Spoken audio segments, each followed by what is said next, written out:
नमस्कार साथियों, मैं आपका दोस्त लक्ष्मण श्रीवास्तव। आज मैं बात करने वाला हूं किसान आंदोलन 2.0 पर।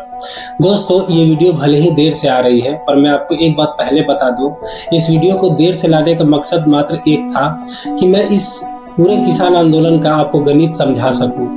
क्या क्या किसान भाइयों की मांगे हैं, क्या उनकी मांग सरकार पूरी कर सकती है।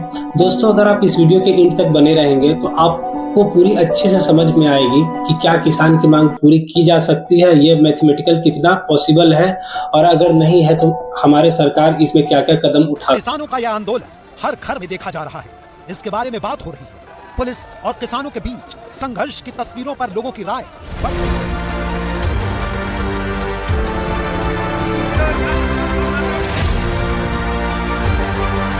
Protest is back. Farmers travel to New Delhi and demand guaranteed prices for their crops. Police in Delhi have banned all public gatherings ahead of a threatened march on India's capital on Tuesday by thousands of protesting farmers. This is very significant, and what it is in many ways a continuation of the farmers' protests in 2020.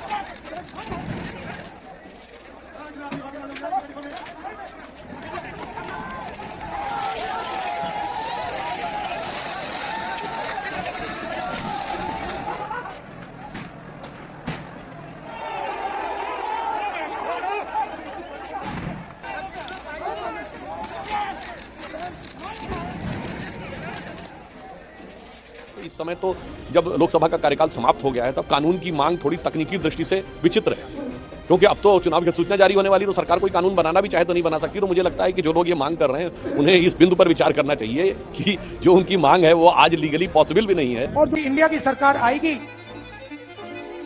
तो हम MSP की guarantee Hindustan के किसानों को देंगे। We're really keen to show that they indeed trying to work with them. तो दोस्तों, हमेशा की तरह मैं बात करना चाहूंगा किसान आंदोलन की मेन रूट कॉज क्या है, उसकी जड़ क्या है। आपको चलना होगा 2020-21 वाली आंदोलन पे। हाँ, आपको याद होगा कि 2020-21 में इससे ज्यादा बड़े लेवल पे प्रोटेस्ट कर रहे थे हमारे किसान भाई।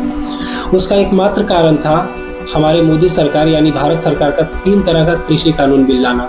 पर आंदोलन के बाद आपने देखा होगा कि मोदी सरकार ने यह कृषि कानून बिल वापस ले लिया। तीनों कृषि कानूनों को रिपील करने की संवैधानिक प्रक्रिया को पूरा कर दे। कृषि कानून बिल वापस लेने के साथ ही यह आंदोलन पूरी तरह खत्म भी हो चुका था। पर ऐसी क्या नौबत आन पड़ी कि आज के समय में यानी 2024 में ठीक 2-3 साल के बाद हमारे किसान भाई खेत छोड़कर रोड पर ट्रैक्टर और ट्रॉली के साथ आपको दिख रहे हैं। आप सभी को पता है और मुझे भी पता है कि भारत एक कृषि प्रधान देश है। पर मैं आपको एक बात बताऊं तो भारत एक कृषि प्रधान देश होने के साथ साथ एक प्रदर्शनकारी प्रदेश भी बनता जा रहा है।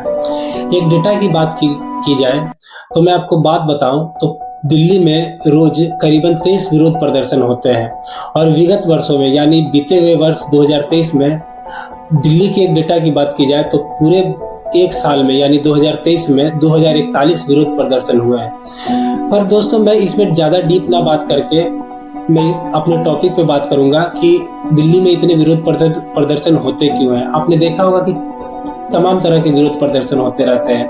कभी ऑटो वाले का विरोध प्रदर्शन तो कभी रेसलर का विरोध प्रदर्शन, और अभी आपने देखा होगा कि कितने बड़े लेवल पर हमारे किसान भाई विरोध प्रदर्शन कर रहे हैं यानी प्रोटेस्ट कर रहे हैं। ठीक 2020-21 की तरह ही हरियाणा, पंजाब और यूपी के किसान भाइयों ने ट्रैक्टर और ट्रॉली लेकर शंभू बॉर्डर को जाम कर दिया है।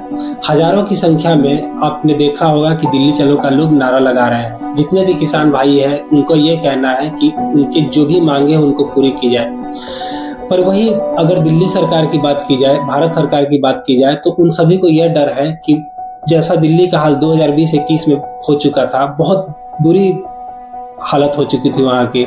आपने देखा होगा कि 2020-21 में वहाँ पे यातायात ठप हो चुकी थी, दिल्ली से किसी का आना जाना बंद हो चुका था, बच्चे स्कूल नहीं जा पा रहे थे। किसान आंदोलन के बीच 15 फरवरी यानी कल से सीबीएसई की 10वीं और 12वीं क्लास की परीक्षाएं शुरू हो रही हैं। ऐसे में सीबीएसई की तरफ से स्कूल, स्टूडेंट्स और पेरेंट्स के लिए एडवाइजरी जारी की गई है, क्योंकि किसान आंदोलन के चलते यातायात की समस्या और जगह जगह रास्ते बंद होने के कारण उन्हें समय पर अपने घर से निकलने के लिए कहा गया है, क्योंकि एग्जाम का वक्त 10:30 बजे का है। इसीलिए पेरेंट्स अपने बच्चों को लेकर समय पर घर से निकलें ताकि वो एग्जामिनेशन सेंटर में पहुंचने से लेट ना हो। पानी खाना पूरी तरह से वहाँ पे मतलब बदहाल स्थिति हो चुकी थी। तो इस कारण से आपने देखा होगा कि शंभू बॉर्डर पर हरियाणा पुलिस उनका रास्ता रोके खड़ी है और यह भीड़ को हटाने के लिए पुलिस ने आंसू गैस भी दागे हैं और कई तरह की लाठीचार्ज भी उन पर की जा रही है। तो वीडियो में आप बने रहेंगे तो देखेंगे कि उनकी क्या मांगे हैं और सरकार उनकी मांग को पूरा कर सकती है या नहीं कर सकती है। तो वीडियो में आगे बढ़ते हैं और बात करते हैं सबसे बड़े कारण पे कि अभी ये आंदोलन हो क्यों रही है। अभी आंदोलन करने का सबसे बड़ा कारण जो मुझे लगता है, मैं अपनी पर्सपेक्टिव बताऊं तो अभी आंदोलन करने का एकमात्र सबसे बड़ा कारण है चुनाव। हाँ जी, जो लोकसभा का चुनाव है उसकी तैयारियों में खलल करना। और मैं आपको एक बात बताऊं जो शायद आपने कहीं नहीं सुना होगा ना देखा होगा, तो कांग्रेस यानी राहुल गांधी ने इसकी पुष्टि की है कि अगर लोकसभा चुनाव में उनकी सरकार आती है, यदि केंद्र में उनकी सरकार जीतती है, तो राहुल गांधी ने एक ट्वीट करके ये बताया है कि अगर उनकी सरकार जीतती है तो सरकार मतलब कांग्रेस सरकार किसान की सारी मांगों को पूरी कर देगी। सरकार आएगी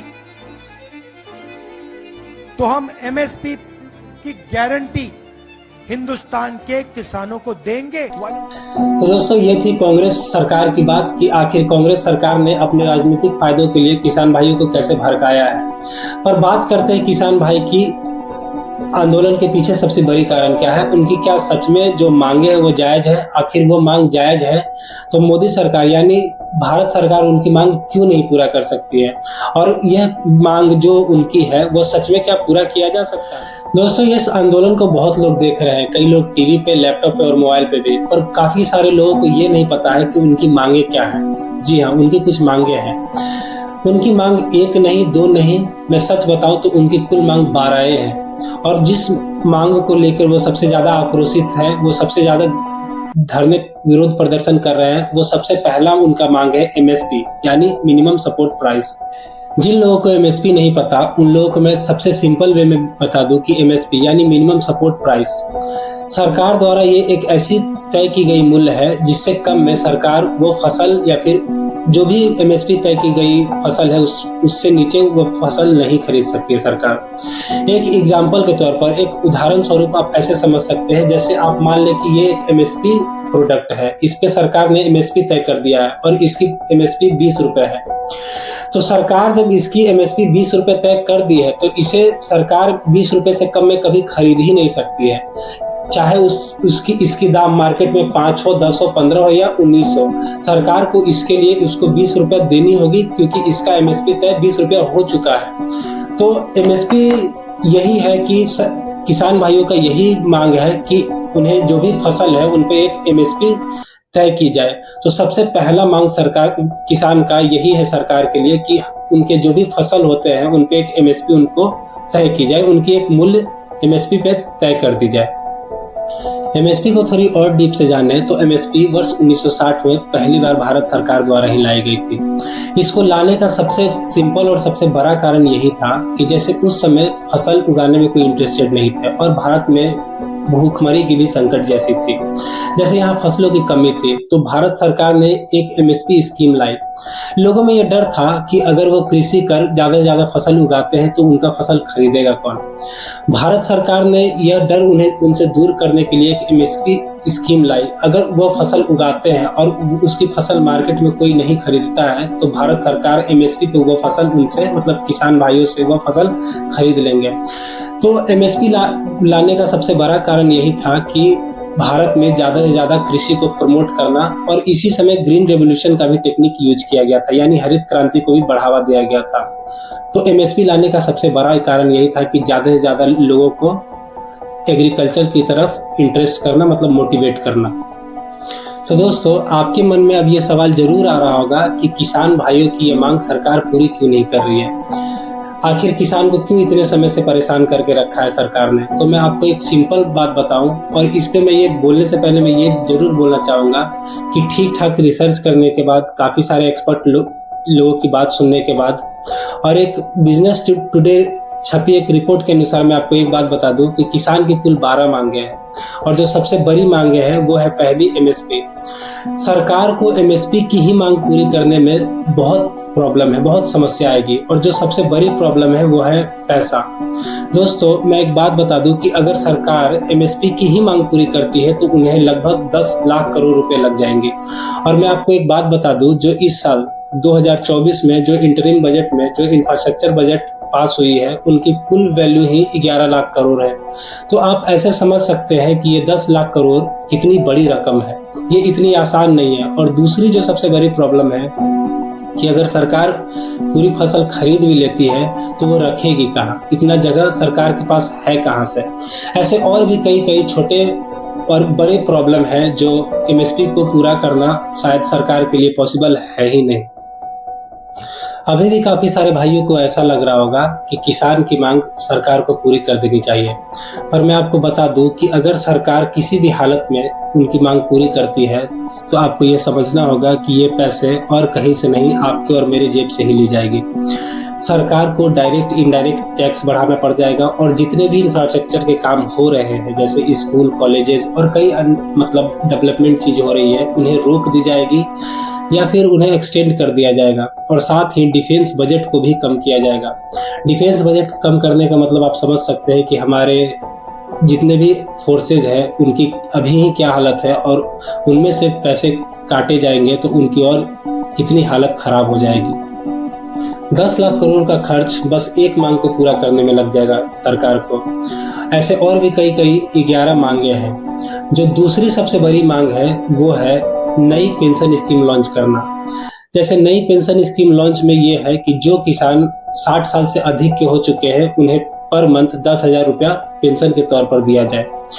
और तीसरी जो मांग है वो है कि देश भर में जितने भी किसान भाई हैं उनका पूर्ण कर्ज माफ कर देना। जैसे उन पे जो भी लोन है या फिर जो भी कर्ज है उन्हें माफ कर दिया जाए। बात करें चौथी मांग की तो किसान भाइयों की चौथी मांग ये है कि अक्टूबर 2020-21 में जिस किसान पर जो हमले हुए थे, जो उनकी हत्या हुई थी, उनके खिलाफ सख्त कार्रवाई। और साथ ही पांचवी मांग की बात करें, पांचवी मांग उनकी यह है कि जैसे उस किसान भाइयों की जो हत्या हुई थी उनके घर में एक ठीक ठाक मुआवजा उनको मिले और साथ ही उन्हें उनके परिवार में जिनकी हत्या हुई है उन्हें एक सरकारी नौकरी भी दी जाए। किसान की छठी मांग की बात करें तो मनरेगा योजना के तहत उनको साल में कम से कम 200 दिन काम करने का मौका दिया जाए और उनकी जो दैनिक मजदूरी है वो 700 कर दिया जाए। यानी अगर वो साल में 200 दिन काम करते हैं तो उन्हें पर डे 700 रुपया वेजेस दिया जाए। और सातवीं मांग की बात करते हैं तो सातवीं मांग उनकी यह है कि जितने भी नकली बीज, उर्वरक ये सब बना रहे हैं उन सभी कंपनियों के खिलाफ उन्हें सख्त कार्रवाई की जाए और उन्हें सख्त से सख्त सजा दिया जाए। आठवीं मांग की बात की जाए तो उनकी आठवीं मांग ये है कि मसालों के लिए एक राष्ट्रीय आयोग भी बनाया जाए। जैसे हल्दी, धनिया, मिर्ची, इन लोगों के लिए एक राष्ट्रीय आयोग बनाया जाए। नौवीं मांग उनकी यह है कि जंगल, जमीन और जल पर मूल निवासी के स्थान सुरक्षित हो और साथ ही जो आदिवासी लोग हैं उनके भी इन सभी जगहों पर स्थान उनके सुरक्षित कर दिए जाए।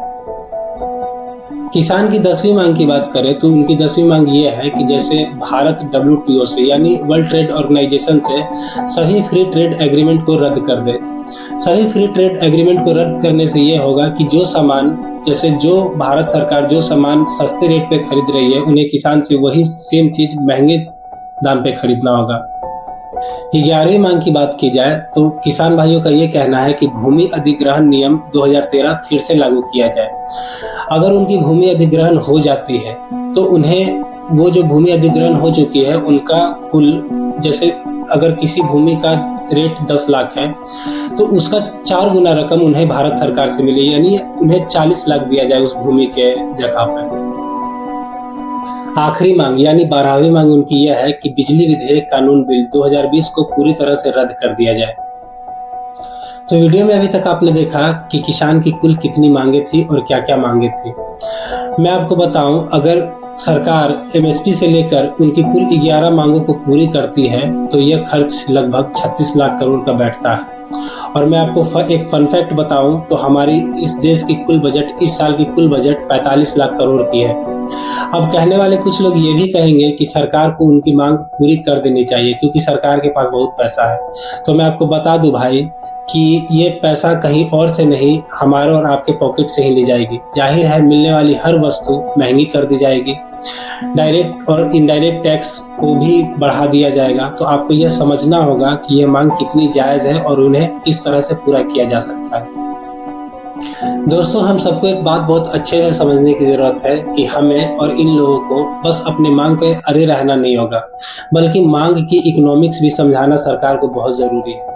एक एग्जाम्पल के तौर पे आप ऐसे समझ सकते हैं कि जैसे हर घर में माँ बाप अपने बच्चों की मांग को पूरा करते हैं, पर बच्चे अगर समझदार हो, बच्चे अगर लायक हो, तो उन्हें यह भी समझना होगा कि उसके घर में और भी क्या क्या खर्च है, उनके और भी कई फैमिली मेंबर है, उन सभी की जरूरत पूरी होनी चाहिए। अगर बच्चा एक ही चीज पे अड़ा रहा है तो बाकी फैमिली के जो भी जरूरतें हैं उन्हें सब कटौती करके उस बच्चे की मांग को पूरा करना होगा।